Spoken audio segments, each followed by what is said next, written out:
Hello friends, आज हम MTF margin trading facility के बारे में डिस्कस करेंगे और ये ऐसा टॉपिक है जो डिस्कशन करना बहुत ज़रूरी है क्योंकि इसमें जो रिटेलर्स है उनका इंटरेस्ट बढ़ता ही जा रहा है। और इसको निखिल कामत जो जीरोडा के फाउंडर हैं उन्होंने भी हाईलाइट किया है कि ये एक बहुत ही बड़ा रिस्क बनता जा रहा है क्योंकि इसकी जो बुक वैल्यू है, इसमें जो इन्वेस्टमेंट है रिटेलर्स का, वो बहुत ही ज़्यादा हो चुका है। ज़्यादा का मतलब मैं क्वांटिटी के हिसाब से बताऊं तो 2020 में ड्यूरिंग कोविड टाइम्स इसका जो बुक वैल्यू था करीब करीब 7,000 करोड़ था, जो कि बढ़ के आज की डेट में अप्रोक्सीमेट 1.25 करोड़ हो चुका है। तो अप्रोक्सीमेटली 15 गुना से भी ज्यादा इसका एमटीएफ का जो बिजनेस है वो बढ़ चुका है। अब इसका एमटीएफ का मतलब क्या होता है, सबसे पहले हम ये समझने की कोशिश करेंगे। सपोज मान लीजिए मेरे पास 1 लाख रुपए हैं, लेकिन मेरे को रिलायंस इंडस्ट्रीज के शेयर खरीदने हैं और मेरे को ऐसा लग रहा है कि वो रिलायंस इंडस्ट्रीज का शेयर 1300 से 1500 अगले 1-2 महीने में जाने वाला है। अब मेरा मन हो रहा है कि यार मुझे 4 लाख के शेयर खरीदने हैं 1 लाख की जगह। तो मुझे ब्रोकर क्या करेगा, एमटीएफ की ट्रेडिंग फैसिलिटी के थ्रू मैं 1 लाख रुपए में ही करीब करीब 4 लाख के रिलायंस इंडस्ट्रीज के शेयर खरीद पाऊंगा एमटीएफ ऑप्ट करके, किसी भी ब्रोकर से, जीरोडा, ग्रो, आईसीआईसीआई डायरेक्ट, किसी से भी। और मुझे जो भी गेन या लॉस होगा वो मुझे पे करना पड़ेगा 4 लाख के अकॉर्डिंग, और प्लस मुझे उस पर ब्याज देना पड़ेगा 9% से 15%, जो डिफरेंट ब्रोकर्स का अलग अलग परसेंटेज डिसाइडेड है। अब इसमें मार्जिन जो इंटरेस्ट रेट है वो इशू इतना नहीं है। इसमें मेन इशू ये है कि इसमें करीब करीब 1300 स्क्रिप्ट है जो मार्जिन ट्रेडिंग फैसिलिटी में है। अब मैं आपको एक एग्जांपल के थ्रू समझाने की कोशिश करता हूं कि ये एक ऐसा वेपन है सबसे जो ऑप्शन से भी ज्यादा खतरनाक है। इसमें ये एक ही ऐसा शायद वेपन है जो उसमें 1 लाख रुपए अगर अपन ने लगाए तो अपना 1.5 लाख का लॉस भी हो सकता है। तो इसमें क्या होगा, ऑप्शंस में तो आप 1 लाख रुपए लगाएंगे, अगर आपका प्रीमियम 0 हो गया तो आपका 1 लाख का लॉस हो जाएगा, थोड़ी बहुत ब्रोकरेज देनी पड़ेगी। लेकिन ये एक ऐसी चीज है जिसमें 1 लाख रुपए लगाए, 5 लाख का माल खरीदा, 4-5 लाख का, और आपने 1.5 लाख का लॉस कर लिया। इसमें होगा क्या, जैसे मान लीजिए कोई ऐसा शेयर आपने एमटीएफ में ले लिया जो एफएनओ में नहीं है। अब उसमें आपने 1 लाख रुपए आपने खुद के लगाए, जिसमें अब अपने 4 लाख का 4x लेवरेज पे माल ले लिया। अब किसी भी न्यूज की वजह से वो शेयर 20% लोअर सर्किट पे बंद हो गया।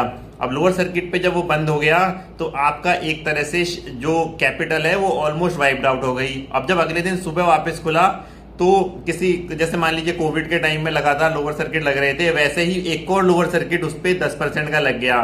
तो आपका जो कैपिटल था वो 1 लाख से भी ज्यादा आपका लॉस हो गया क्योंकि आपने उस पर 4 गुना का मार्जिन लेके ट्रेडिंग कर रखा था। तो ये एक ऐसी चीज है जो इसमें जो सबसे बड़ा रिस्क ये है कि आपका जो कैपिटल का लॉस तो होगा ही होगा, साथ में जो आपका पोर्टफोलियो के जो अदर स्टॉक्स हैं वो भी ब्रोकर जो है आपका जीरोडा या ग्रो है, जो भी है, एंजल वन, वो आपका रिकवर करने के लिए कैपिटल वो भी जो आपका पोर्टफोलियो भी बेच देगा। तो ये एक ऐसी चीज है, मान लीजिए 5-7 साल में आपने कोई 10 लाख का पोर्टफोलियो इकट्ठा करा और आपने 2 लाख पे 10 लाख का या 2 लाख पे 8 लाख का कोई एमटीएफ कर लिया।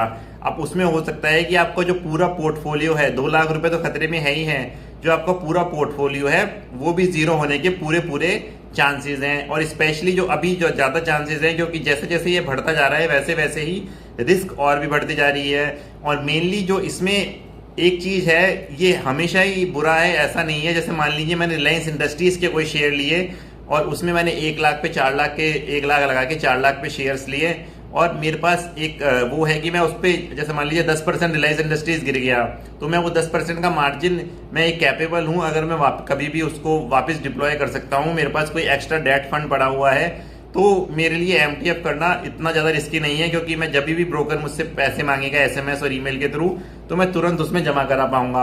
अगर मैं इतना डेट कैपिटल है, बट जनरली जो ये लोग एमटीएफ करते हैं वो कर ही इसलिए रहे हैं क्योंकि उनके पास फंडिंग अवेलेबल नहीं है, इसलिए तो वो उधारी पे लेके, एक तरह से ब्याज पे उधारी पे लेके पैसा ले रहे हैं। तो ये रिस्की इसलिए है क्योंकि आपका जो कैपिटल वाइप आउट प्लस आपका पोर्टफोलियो वाइप आउट, अगर पोर्टफोलियो नहीं है तो आपका जो अलग प्रोसीडिंग्स चलेंगे वो अलग तरीके से हैं। अब इसमें एक और रिस्क है जो जिसपे बहुत लोगों को पता ही नहीं है।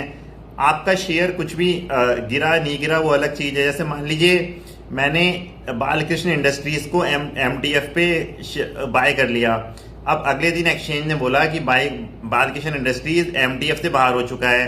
अब अगले के अगले दिन आपको जो 1 लाख का माल, 1 लाख रुपए लगा के मैंने 4 लाख का माल खरीदा था एमटीएफ में, उसमें से 3 लाख रुपए आपको जमा कराने पड़ेंगे। अगर आप 3 लाख रुपए जमा नहीं कराएंगे तो आपका जो भी ब्रोकर है वो 3 लाख रुपए से आपका कैपिटल, आपका जो भी आपका क्वांटिटी है उसको स्क्वायर ऑफ कर देगा। तो आपका जो शेयर गिरा या नहीं गिरा वो अलग चीज है। नॉर्मली एक्सचेंज भी अगर कोई भी हेयर कट चेंज कर देता है उस पर, जैसे अभी मान लीजिए बालकृष्ण इंडस्ट्रीज पे 4x का मार्जिन है, 4x की जगह 2x कर दिया, तो जो भी आपका प्रोपोर्शनेट है वो आपको तुरंत जमा कराना पड़ेगा। तुरंत से मेरा मतलब है केवल इमीडिएटली जमा कराना पड़ेगा। तो आपके पास हमेशा MTF जब भी करें, या तो करें ही नहीं तो बहुत ही अच्छा है, it is a weapon of mass destruction. और अगर आप करेंगे तो आपको हमेशा एक थोड़ा बहुत कैपिटल, जैसे 1 लाख से कर रहे हैं तो करीब करीब सिमिलर अमाउंट 1 लाख रुपए आपके पास हमेशा सेविंग बैंक अकाउंट में होनी चाहिए, जो कि केवल इसी पर्पज से आप जमा करा पाएँ। तो मेरा तो एडवाइस यही होगा, या तो आप करें ही नहीं, और करें आपको बहुत ज़्यादा चुल मच रही है तो आप एक बड़े FNO के या फिर निफ्टी 50 के स्टॉक्स में करें, और साथ में जब भी करें जब आपके पास सिमिलर अमाउंट का कैपिटल जो आप MTF कर रहे हैं उतना आपके पास मार्जिन देने के लिए वापस भी हो, नहीं तो आपका सौदा भी कट जाएगा। और आपको काफ़ी लोग एनकरेज करेंगे कि ये अपॉर्चुनिटी है, ये अभी आपकी अपॉर्चुनिटी मिस नहीं होगी। वो इसलिए कर रहे हैं क्योंकि वो एक्चुअली ब्रोकर, जितना ज़्यादा आप MTF, जितना ज़्यादा FNO, जितना ज़्यादा ऑप्शंस करेंगे उतना ही ज़्यादा उनका प्रॉफिट, उनकी जो प्रॉफिट है, उनका जो क्वार्टर एंड क्वार्टर रेवेन्यू है वो बढ़ता जाएगा। तो ये इसलिए वो आपको एनकरेज कर रहे हैं काफ़ी ऐड के थ्रू, काफ़ी TV चैनल्स के थ्रू। बट मैं आपको यही सजेस्ट करूंगा कि आप इससे जितना दूर हो सकें रहें, और अगर आपको फिर भी करना है तो फिर निफ्टी 50 के स्टॉक्स में ही करें, और निफ्टी 50 के स्टॉक्स में करें तो भी जब ही करें जब आपके पास similar amount of capital available हो। Thank you.